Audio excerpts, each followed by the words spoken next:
major newspapers today. All right, and joining us this morning for in-depth analysis on these issues is ANEKE TV's in-house analyst, Mr. Rex Arum. Mr. Rex, pleasure to see you on a Friday. And thank goodness it is Friday. Yes, thank God it's Friday. And let me ask, I see the smiles are encouraging. What has changed about Nigeria this morning? So, nothing has really changed. But you see, when the tough, when the going gets tough, the tough trend gets going. So people like us come out smiling, even with the tough trend, going all through the nation. All right, and with us this morning again is the social lawyer, Gift Obodo. Miss Gift, yes, how are you? I'm fine. And how is Nigeria treating you? Nigeria is treating me because I think I'm seeing light at the end of the tunnel. You're seeing light at the end of the tunnel. That's encouraging. Comedians these days will tell you that why is the light not at the beginning of the tunnel, or why did they hide it at the end of the tunnel? But that's good to know that in Nigeria there is light at the end of the tunnel. And like Mr. Red said, the tough will get to the end of the tunnel. Definitely. All right. All right, thank you very much. We go first to the nation's newspaper headline, which says resolution of OPL 245 rifts to swell oil output by 150,000 BDP. And then to the Punch newspaper, which says US-Iran war, marketers, Dangote trade wars over petrol price. Then to Vanguard, which says Nasarawa, Kogi, Benue in grip of terror. Residents review routes, transit camps. Now over to Daily Trust, which says terrorists abduct over 100 women, children in Brno. Now over to Daily Sun, which says APC fight over Tinubu's scorecard. Now we go to the Guardian newspaper, which says how weak safety nets make senior citizens street beggars destitute. Let me take it again. How weak safety nets citizens make seniors. Okay, how weak safety nets make senior citizens street beggars destitute. Now we'll start today's newspaper with Vanguard, which says Nasarawa, Kogi, Benue in grip of terror. Residents review routes, transit camp. Residents of Nasarawa, Kogi, and Benue states say armed groups have intensified attacks in their communities. They revealed that the attackers use hidden routes and temporary camps to move across the areas and carry out operations. All right, the Vanguard newspaper, there's one clear thing here, and that's the issue of insecurity that we've been talking about in this country for a long time. And look at the number of states that are linked here. You're speaking to Nasarawa, Kogi, Benue, the North Central. And this has been an ongoing issue. To what end, to what extent do we keep talking about insecurity in Nigeria? It's becoming cliche, and I dare say, as days go by, it looks like we no longer place value on human life, the sanctity of life. Mr. Rice, still on insecurity. Nasarawa, Kogi, Benue in grip of terror. Residents are revealing routes, transit camps, helping these bandits and terrorists to continue to wreak mayhem on the Nigerian state. Where are we? Are we becoming a failed state where we can no longer, ensure safety for our citizens, our nationals? People are kidnapped. People are killed. As we speak, there are chances that somebody is crying at the kidnappers' den, at the terrorist manhandling of our nationals. Okay, Nasarawa, Benue, Kogi has become the hub of the operations of terrorists and bandits in Nigeria because there were those in Sokoto, Katsina, and other not western states have been pushed off, and they went down to the forest region where they could hide. And of course, these the people, residents of these communities in Nasarawa, in Benue, are beginning to be worried because they see these people move through their roots, and from where they now attack various communities. And there is a claim that, or there's an allegation that when these people see them, they make a distress call to government. But the claim is that the government response has not been there. That is to say, the government, tends to keep silent in the face of reports that there's going to be security breaches around there. So no response, no security agencies to come and confront these people.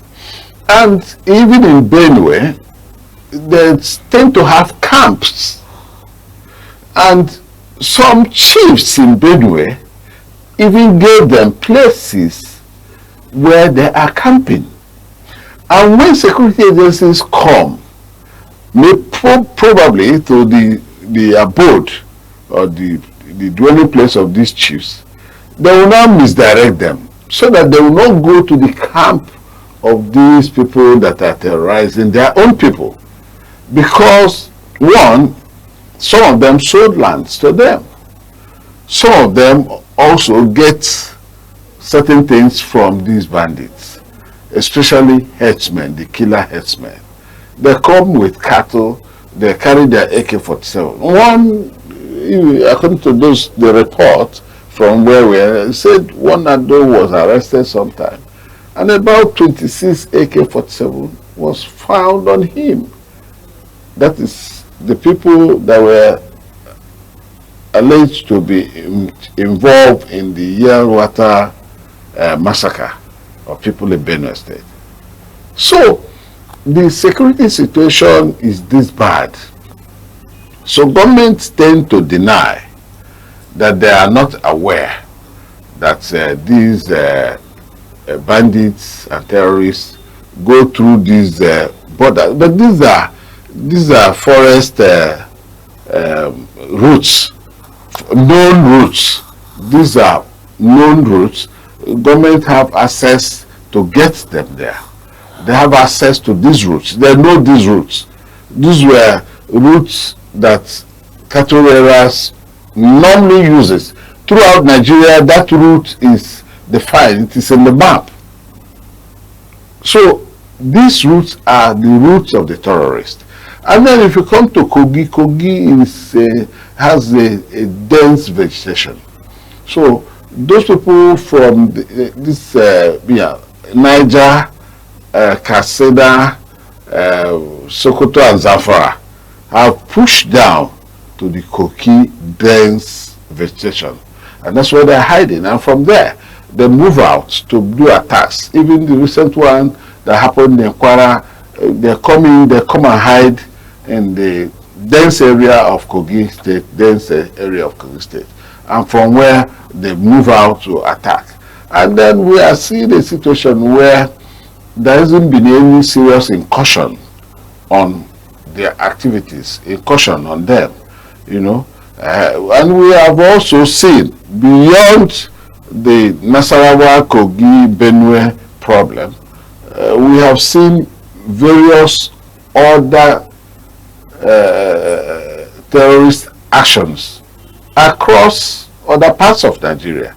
In fact, that of Borno is beginning to get momentum.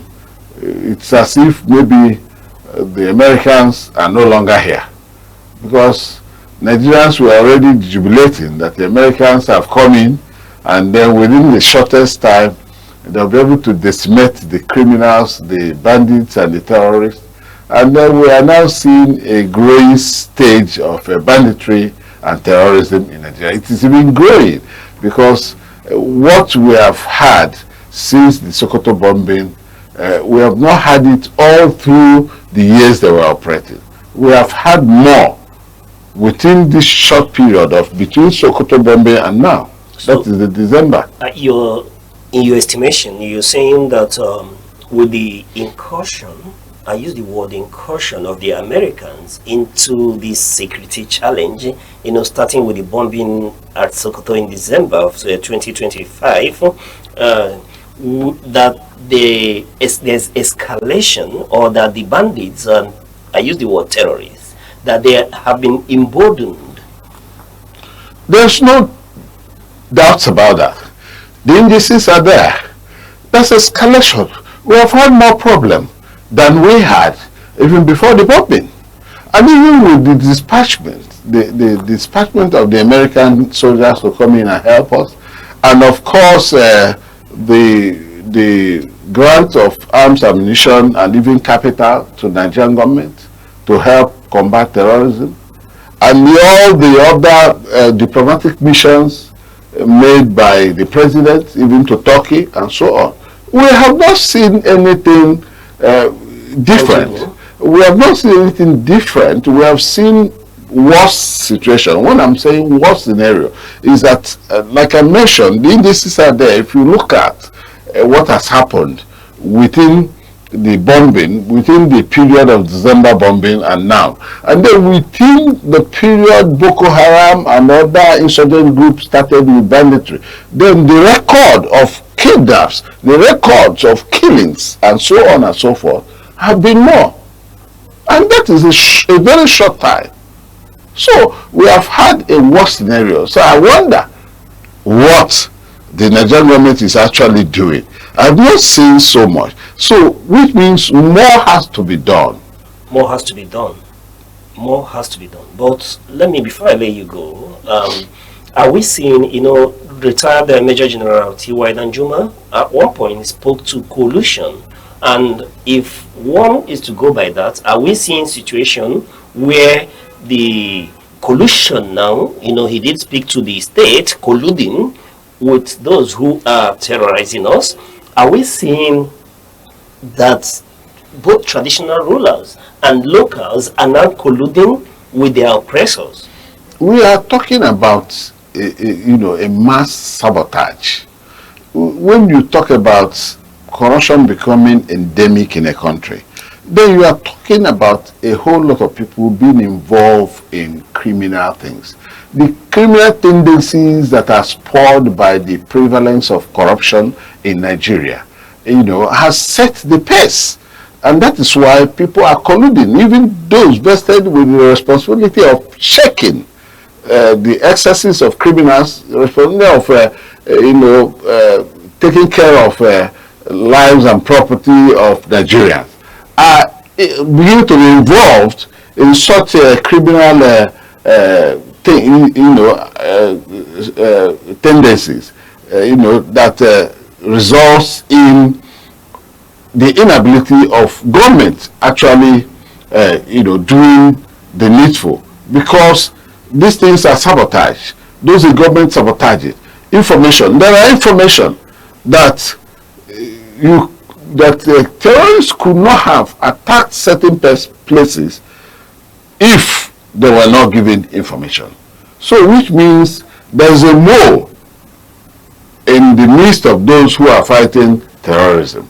And the mole goes out to sell out the information and strategies, and from where now their fight against it collapses, because the strategies have been known by the enemy terrorists. All right. Let me go to Ms. Gift.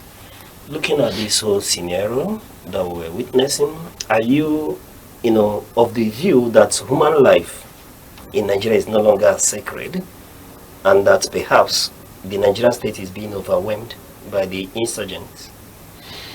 At the point when he said so many things, I just picked, two things to say. When he talked about these traditional rulers being part of the problem, and I see from a different perspective of them, you know, um, my view based on this is that these traditional rulers are being faced with distress, fear,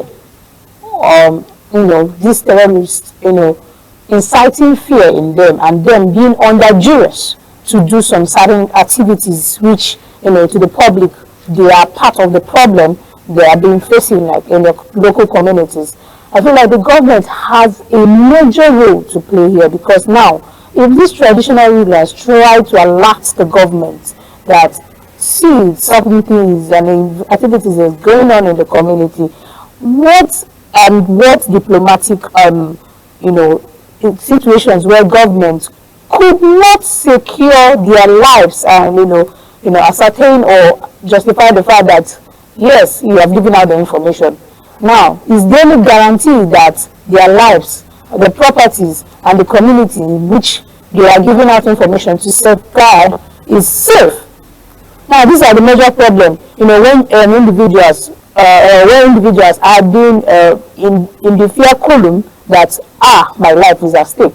So there are certain information they will withhold, except if they are being guaranteed 100% that if there's anything in and out, their lives, properties, and everything about them will be safe.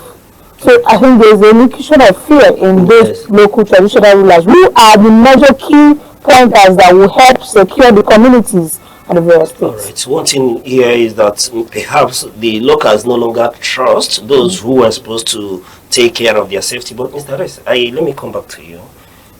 Given this scenario, we've seen the Americans are here. Our president did go into some sort of alliance with Turkey. Given all this, what is the way forward? You're asking about the way forward. The government of the day have been able to chart a way forward for Nigerians to be safe. But that has not been done. You see, you mentioned about a retired general called General Danjuma. At a point, he was overwhelmed by the level of insecurity in Nigeria, and he began to call on the people to begin to help themselves. Sometime during this program, the lawyer here, talked about self-help. So when you are talking about self-help, it means you have to even break the law because you are not authorized to bear arms. But if the people of Nigeria begin to bear arms, then it means that everybody will now know that it's a full-blown war. They are called terrorists. And the terrorists do not have what is called conscience. They don't think about the pros and cons of anything that happens. Some of them are even suicide bombers, suicide mission. And because of, sometimes some of them are indoctrinated to believe that in the course of fighting, maybe there are some religious connotations that when you kill and you die in the course of doing that, you become a martyr. You go to heaven or you go to wherever there's peace and so on. So some of them with such indoctrination, they don't care. They don't have conscience. They don't think about the sanctity of human life. So that is why they do what they do. All right. Citing General Danjuma there, when he was telling Nigerians to rise and defend themselves, would want to believe that things were even far better than it is as at this moment. But the lawyer here now, I'm asking, I should be right to assume that the Constitution allows for self-defense. Yeah. In this instance, it allows like I always say, when one person's right stops, another one resumes. Now, if the law, I presume, allows self-help, to this. Now, there are limitations of those self-help because, one, it might generate to some absurd occurrences. level of chaos. Yes. So, the law has a way of, giving that right and as well as restricting that right. So I think the law will not permit full right of everybody acquired app, because it will be a warhead zone. But when pushed against the wall, I'm allowed to reuse whatever is within my means to defend myself. And that's why, most especially when this kind of situation occurs, the state is quick to, declare state of emergency to be able to curb this. All right. And Mr. Rex, is it not high time we declare a nationwide state of emergency beyond the declaration of state of emergency on insecurity, but a visible state of emergency? You already said there's a state of emergency in insecurity, and that's exactly what our problem is. Our problem is in insecurity. First and foremost, we have to be secured before we begin to think about other development. Before we begin to think about other things happening in Nigeria. So there's a state of emergency and nothing is happening. The state of emergency has not even yielded any fruit. Because if we are beginning to see, like they always say, light at the end of which light? Where is the light? No, there's no light anywhere. Even with the Americans, of course there is darkness in Nigeria now. There's no light. When they are done with Iran, they will have all the attention, the time. Okay, and then you are now thinking that this is going to be another war zone after Iran. No, I'm thinking that the terrorists will be decimated. Well, how do you decimate them? Because this is not a full-blown war. In that of Iran, the targets are there, everything. We still know targets, but they hide within the human places, use humans as shield. So what do you do? How do you use kinetic, means to take care of them? It's not always easy. It is not, when it's a full-blown war, you now know where to attack, and when you get there you attack. You use your bombers, you use everything, but you cannot use them here. And where are those people? These ones, in Iran, their ammunition places and all that, where you can attack. And that is why Israel and the USA has been able to get it successfully done.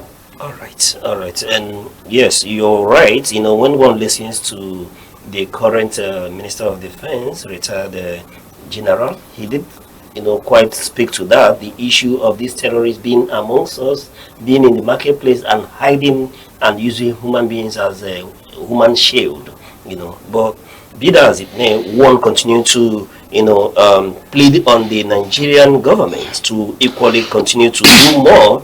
Not to say that they are not trying, but they should equally do more to see that Nigerians are really safe in Nigeria.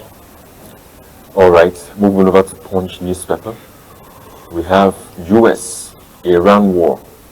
Marketers Dangote trade.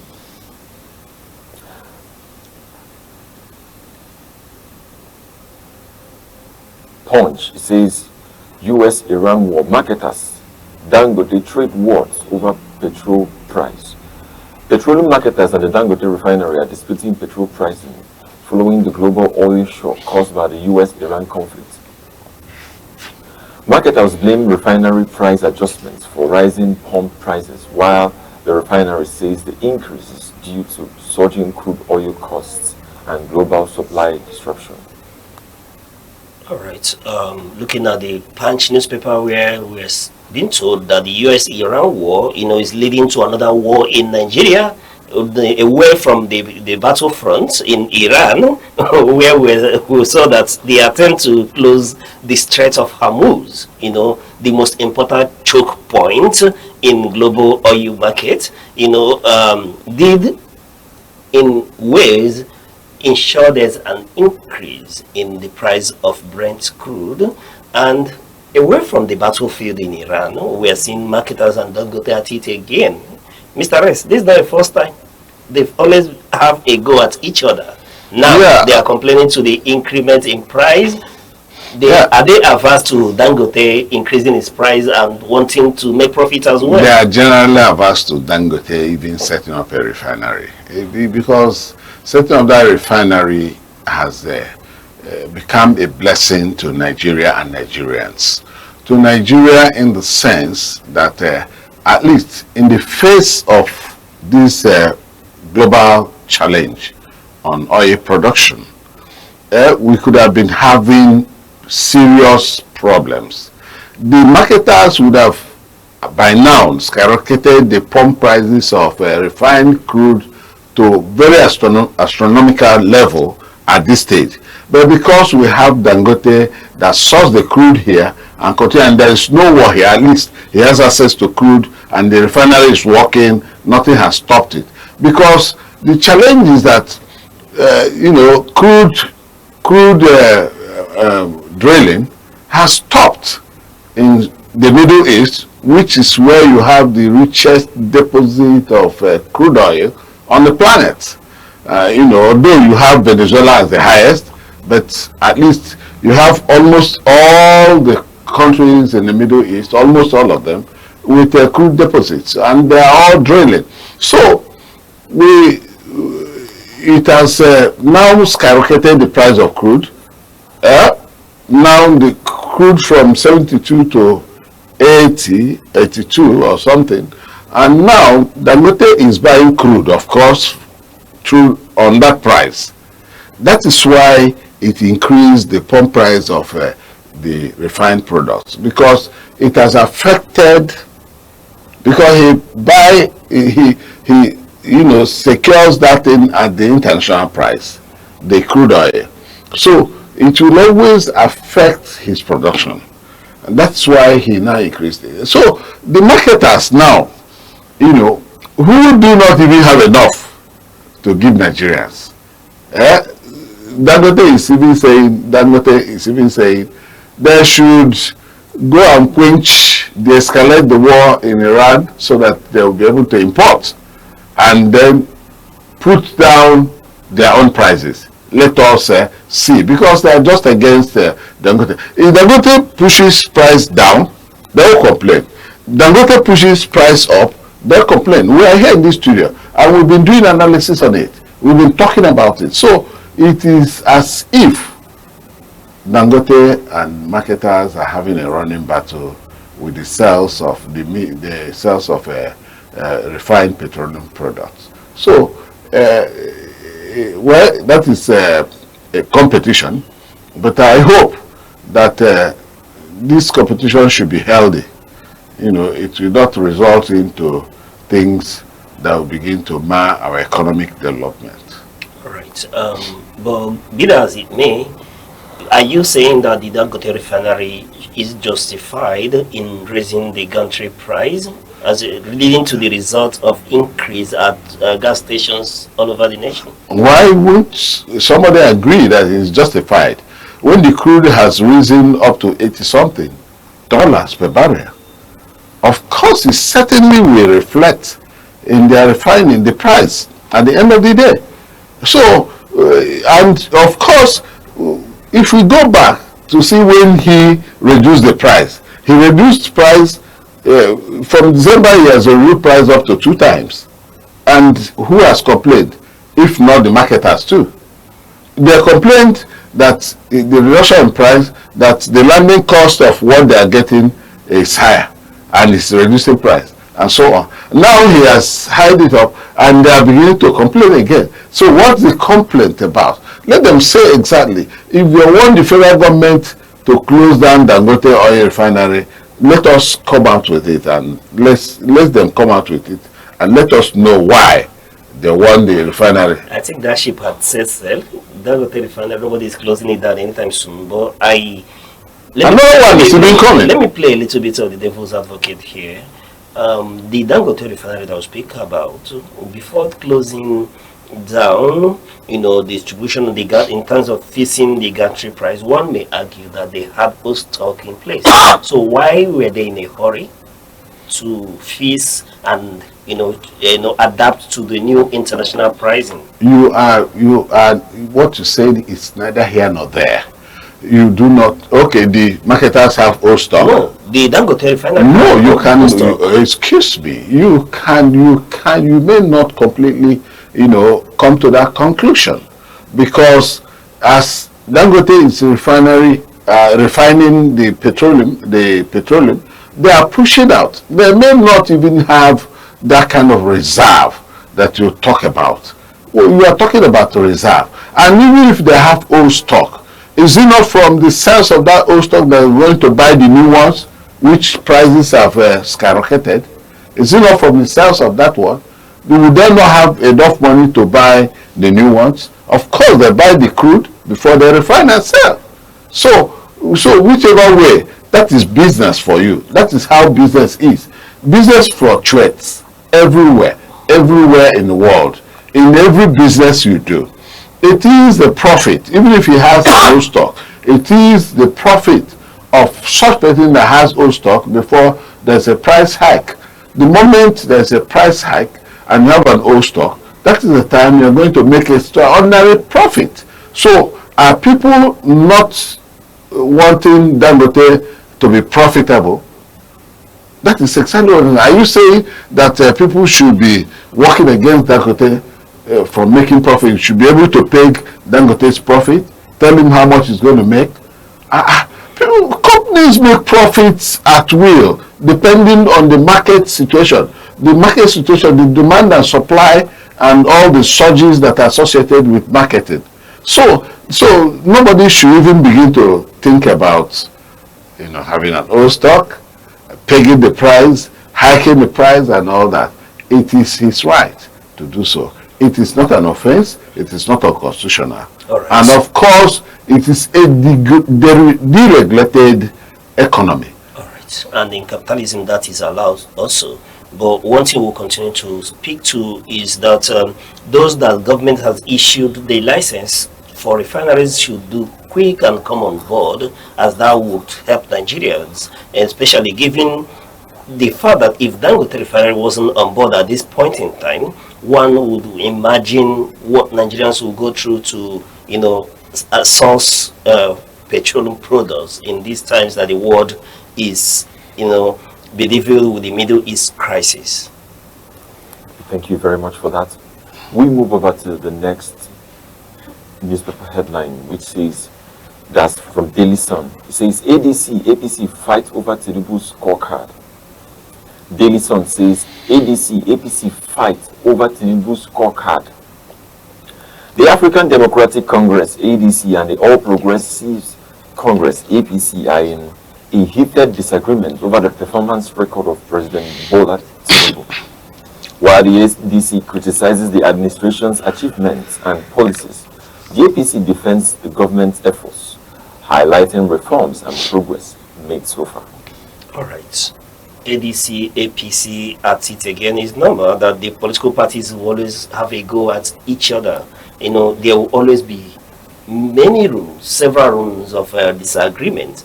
But the point here now is that they are talking about one thing, the scorecard of Mr. President Bola Tinubu, and it's not out of place to see the APC always defending this scorecard. That's what political parties do, Mr. Rex. That's what political parties do, of course. Yeah, you see, when you talk about political parties, first, what is it that is being done in politics? It is a struggle for power. A political opposition is about unseating the incumbent. And when you want to unseat an incumbent, you must come out with a whole lot of criticism about that administration. That which the administration ought to have done, that they have not done. Standing same to the electorate, showing them that they will do better than the incumbent has done. And that is exactly what it is. It is the award against that of the ruling party. So the APC and the ADC in a war of words about the performance of the incumbent President Bola Ahmed Tinubu is healthy. It tends to check, to give room for accountability. It tends to give room for transparency. The moment there is a constructive opposition in any political atmosphere, then of course the incumbent political party and the opposition, the incumbent will be at alert so as not to do things that will give the opposition a leeway to come in and win them during elections. So it's a war of words, and it will continue, and it is healthy, and it is upon Nigerians to actually look at the performance of Mr. President as against the claims of the opposition party that says that the performance has not been good enough. So the Nigerians will actually respond when the time comes, because the only thing about this is during the ballot. It is only during the ballot that the Nigerians will express themselves, and they will know if the incumbent actually did what is claimed he has done, or that the opposition is getting it right. But the incumbent actually, should work harder, to ensure, because when the Senate is calling NNPCL to give account of over 103 and 107 trillion unaccounted for, it's funny. Although the money unaccounted for is over the years, not during this administration. All right, over the years, not during this administration. But one thing the coalition, speaking to ADC, they want us to believe is that this government is incompetent. How do you see that word, incompetent? Does that mean that there's nothing this government has done well that is acceptable to ADC, or are they simply telling us that given the chance that they will do better? Whenever anybody is trying to present an idea or present a point, it is dependent on the person's perspective. That is the perspective of the ADC. The ADC sees from their perspective that the government in question has not done well. And that is exactly why they use the word incompetent to tag it. You see that their performance is abysmal. Their performance has not been very good. But at the same time, the APC are still beating their chest that there are policies and programs that the president has put in place that has yielded fruit. And they can reel out those things and name them. Of course, some Nigerians who are not members of parties can as well say there is something good that the present administration has done. All right. There's something good the present administration has done. Let me get your view, Ms. Obodo, on this. When Mr. President was addressing with trying to weaken the complaints of the other opposition party, ADC, and they made mention of the things the administration has done, such as elimination of wasteful petrol subsidies and so on, and dependency of oil sectors. I just, in my quick thought, I just said, really, has the removal of these subsidies done good, or is it harmful to the country or the nation? And to my own opinion, the removal hasn't, changed any, improving gain in the country. So I feel like, those things mentioned as an achievement by the current, government is nothing to, fight and debate about. So I think when the other opposition party called them incompetent, I fully agree with them, because at some point, you see, when you say you do something for the people, there have to be heavy impact of what you have done for the people, and it has to reflect on the growing economic situation in the country. All right. I'm forced to ask you if you're a card-carrying member of the ADC to echo in their voice. But Mr. Rex, let's talk a little bit politics here. There will always be different school of thoughts, and when we speak to the 2027 election, a lot of what we'll do will be a conjecture, in academic, but I want to ask, the ADC that are telling us that this administration are incompetent to use their words, and the APC reels out, what they see as achievement, even as Ms. Obodo here is letting us know that the removal of subsidy may not, be all beneficial to Nigerians, is cited as one of the strong points or the strong achievement of this administration, the courage, the will to remove the subsidy. But however, my question is, the ADC, do they, in your own understanding, do they have, or have they shown cause to believe that they have the capacity to dislodge APC as we journey into 2027? Yeah, if you talk about capacity, there are notable Nigerians who make the membership of ADC, and some who have actually been successful in both private and public concerns. When you talk about success in private ventures, they are successful. When you talk about holding public office, they have been successful. If we look at, if I want to mention name, I will start with Peter Obi. Peter Obi, of course, we all know, has been very successful in business transaction. When he was chairman of bank, he was good and all that. Sorry. Yes. Sorry. Permit me to interject a bit. Yes. I'm not asking to the capacity of this individual. They have the track record. I am coming to that. ADC. That's exactly the people who are the makeup of ADC. They have the people with the capacity to do that. And when they come together as a group, because you said two good heads are better than one. I'm not talking about just the capacity of P2B alone. I'm talking about the capacity of persons that make up ADC. And these people that make up ADC are people, eggheads. There are eggheads. There are people who have been very successful in whatever they have done before now. So, and when you talk about, they have not had government, maybe ADC have had a government in the state or the local government where you will say, excuse me, where you say the local government chairman of ADC did wonderfully well. If that is from the angle you're coming, of course, there's no way we can completely come out to say that ADC have done well before and they are going to do well. But I'm trying to say that the persons in ADC, given the the togetherness of the people, that they can come out with what is good. All right. All right. When you speak to the individuals, I quite agree with you, but let me rephrase my question. The ADC as a political party and a coalition party, would you say as the leading opposition, because what we have of the PDP, I tell you, the crack has gotten to the foundation, and we do not know if they will rise from the comatose situation they are in. ADC is the front or the face of opposition at the moment. But would you say that the ADC has been and has offered Nigerians a good alternative as an opposition political party?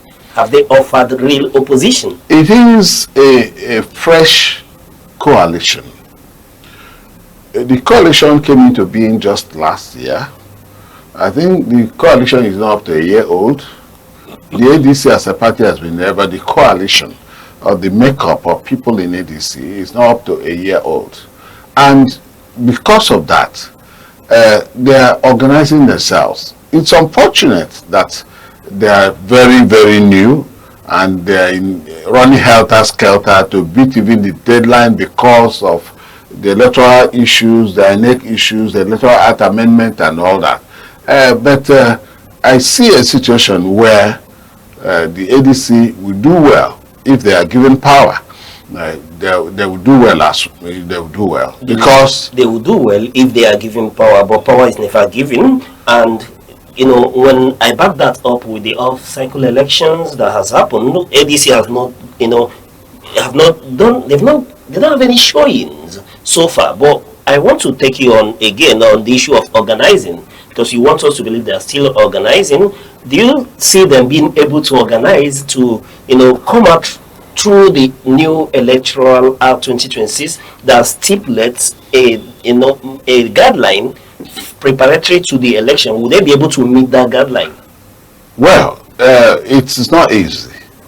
Apart from the APC, that had a pre-knowledge of what the guidelines are. Allegedly.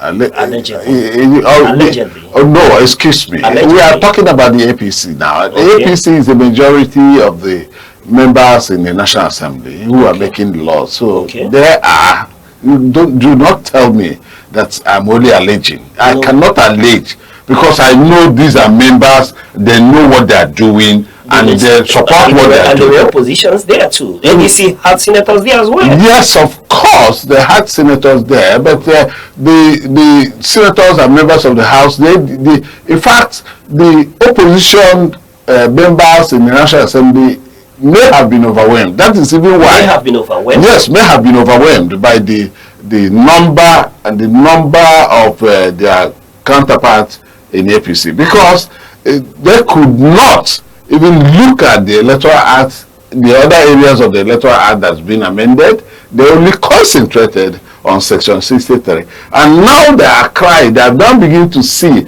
that certain things were not done right in the electoral So act. what you're saying in essence, if I'm allowed to be the judge in this instance, the ADC and other political parties were outmaneuvered. They were outplayed. Politics is That is exactly what I said.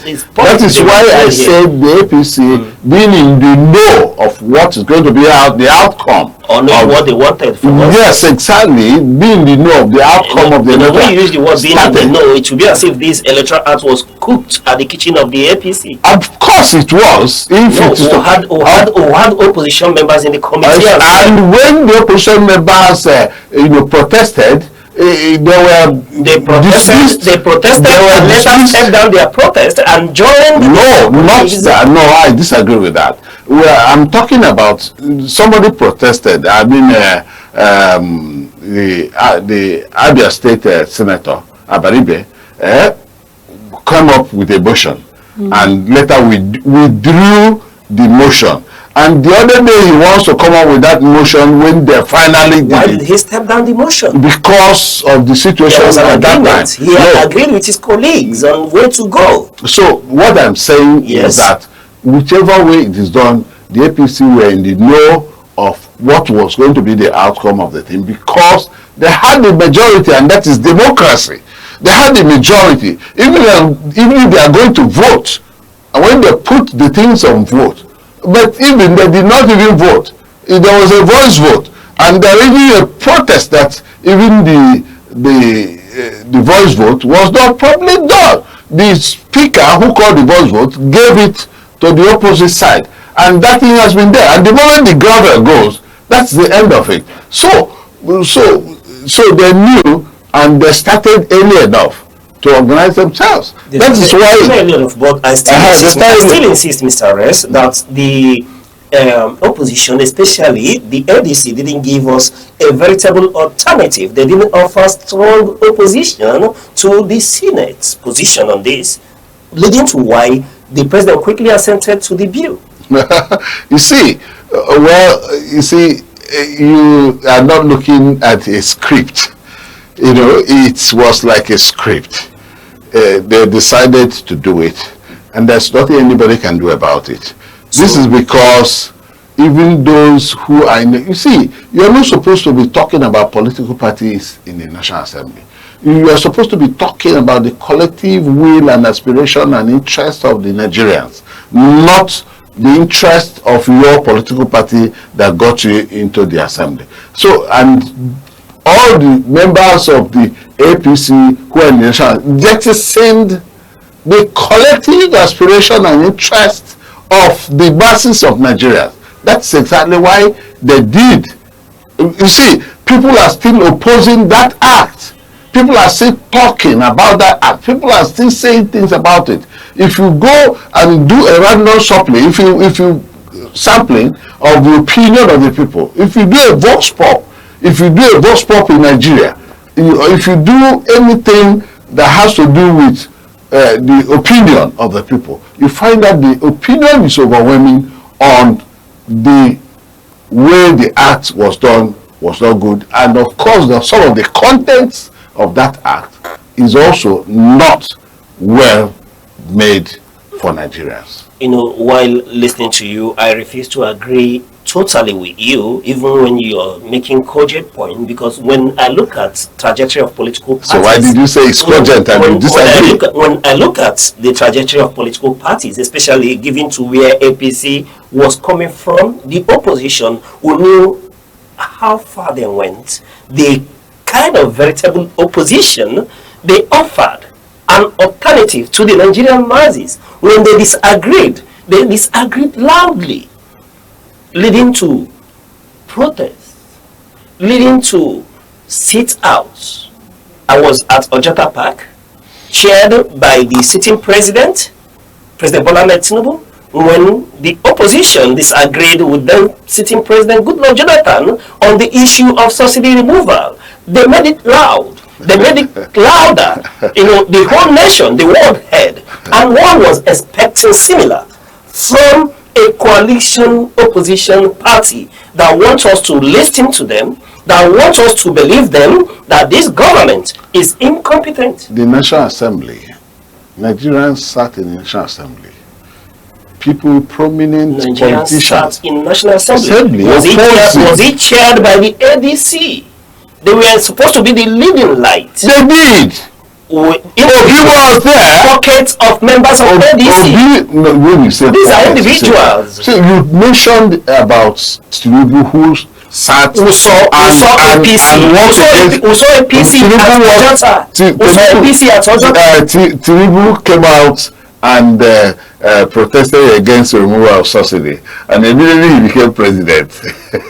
He removed the fuel subsidy. Why was he protesting? No, the timings are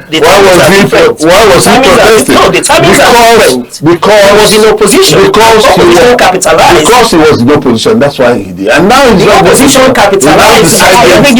Now decided to do. You didn't tell me it's politics. The opposition's job is to capitalize on the frailties of a ruling political party. And this sagaciously, at that time, that's what the APC did. They hacked in on the sentiment of the Nigerians, and they let Nigerians out. And now justified the action. One would say the times are no longer same. No. The times are no longer same. What is the difference? Times are not same. Yes. What's the difference? It has taken exactly. It took over 8 years. It took over 8 years. And what has been happening in Nigeria? No, it took over a decade. Perhaps if I'm to be an advocate for Mr. President, I will say that after a decade, Mr. President has backtracked to see that at this point in time, there was need for subsidy to go, which even the individuals we are citing in ADC at this moment are telling us, as at that time in their manifesto, that subsidy has to go. The Don government had always seen that the subsidy should go at that time.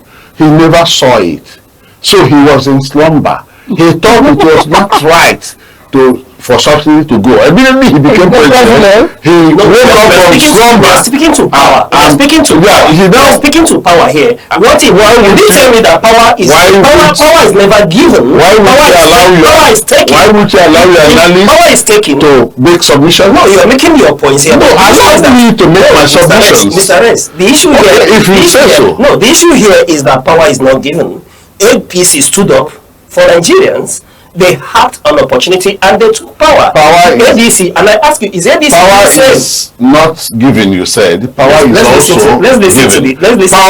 How is it given? People vote, give franchise. That is giving power. How do they vote you? They vote. They see their franchise to the people, and they have been given power. Let's listen to okay, coming to this based argument, I feel like when you say that the ADC has not done the necessary thing to grab the power. Now I'm coming from a dimension of a sitting government. Now when it comes to the Senate seats, we have 109 of the Senate, and now for an amendment of a bill or any provision on the table, we should have 73 or 2, which is the 2/3 majority vote in the Senate House. Now, if you go by the basis of analysis of the July 2025 sitting senators, APC has 70 senators. Now, when you have the 2/3 majority vote to pass or to amend, a particular proposition on the table. Now, having APC have that 70 senators to grant that remaining 3. Now, you see that most things that has come to the table, when you were saying APC has enough on their table. Now, the problem now is bringing ADC to the table. Will they be able to survive the reposition of the whole sitting of the Senate?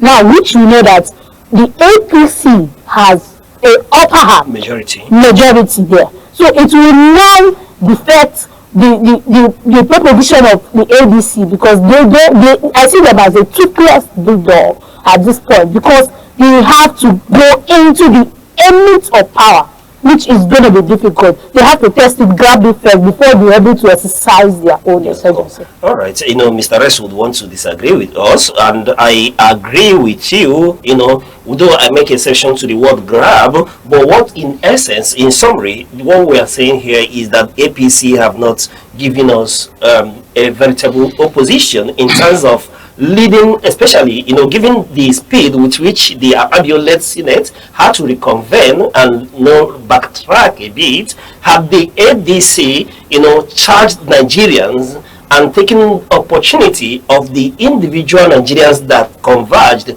at the Senate House to protest against the position of the Senate.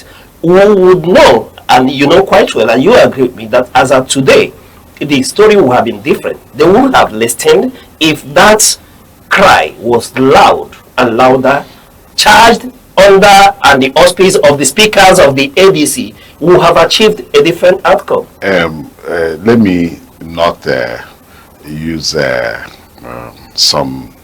Do you know what is a loquacious judge? Anyways, a loquacious judge is a judge who steps into the arena of the courts. And that is exactly the role you have played in the present circumstance.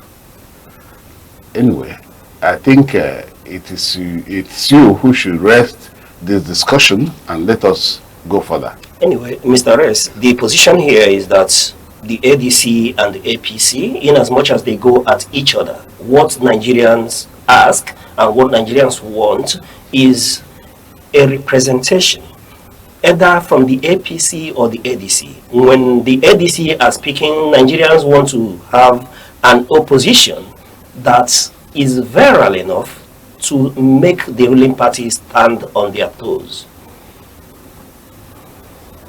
All right, thank you very much. This is all we can take in today's newspaper review here on Sunrise on ANEKE TV. Just go out there, grab your favorite newspaper and see the best of the details and read that for yourself. Now we move over to sports news and what's happening in the world of sports. First of all, we have to see what it is in the newspaper of sports. We're talking about Punch Extra right here. Now, there was this interview that JJ Okocha granted to sports people. And in that interview, he said many things. And basically, we're going to see from what he said concerning Ronaldinho. He said, from the very moment I saw Ronaldinho, I knew that he had a special talent because he reminded me of myself at the age of 17. I enjoyed the Parc des Princes atmosphere and support in the 1998 World Cup. Now, looking at the other headlines, we have Lookman named in Copa del Rey best starting 11. Then the other side, we have United, Liverpool, Arsenal battle for Thuram. And then looking down, we have the hat-trick guy. We're talking about João Pedro. Rosinho hails hat-trick João Pedro, yes. Now just going up, you have World Cup verdict coming from our captain, Wilfred. He says, everyone wants clarity, says Ndidi. Everyone wants clarity after FIFA released just yesterday how it's going to be in the playoffs. They also included DR Congo in the playoffs, so giving Nigeria a less hope for them to bounce on after the whole lodging of complaints about fielding ineligible player for the qualification played in November 2025. Now, seeing what's happening there, you see Kidnapper releases NWFL player. Going by the side, you see Surrey Hills Lele Bashir after ending drought. And just coming down, you will see that Israel Adesanya is demanding $13 million. He's demanding $13 million for a fight. And I'm telling you, there's a lot of things that we're still going to have, but that's all we can take in today's sports news here on Sunrise on ANEKE TV. Thank you very much. All right, thank you for those brief sports updates. And looking at the Nigerian business landscape, we'll start with the Nigerian Stock Exchange, where we'll can tell you that the Nigerian stock market, starting with the All-Share Index ASI, closed at 196,807.16 points, gaining a 0.18%, approximately 344 points from the previous day's close. And looking at market capitalization, will tell you that the market settled at roughly 126.32 trillion naira in volume of shares traded, reaching 634 million units that were traded, decreasing equally from the previous day's high volume sell-off, indicating a shift towards stabilization. And when you look at the market breadth, it will tell you that it's positive, with 32 gainers are performing 38 losers, though the overall index was lifted by heavyweights. And then let's quickly run over and look at the top 5 gainers, where Etana traded as Etana, closed at 38 naira 50 kobo, making a positive adjustment of 10%. They are followed by MPF, MCR, FBK, the Nigerian Police Microfinance Bank, which closed at 7 naira 15 kobo, equally in the positive of plus 10% adjustment.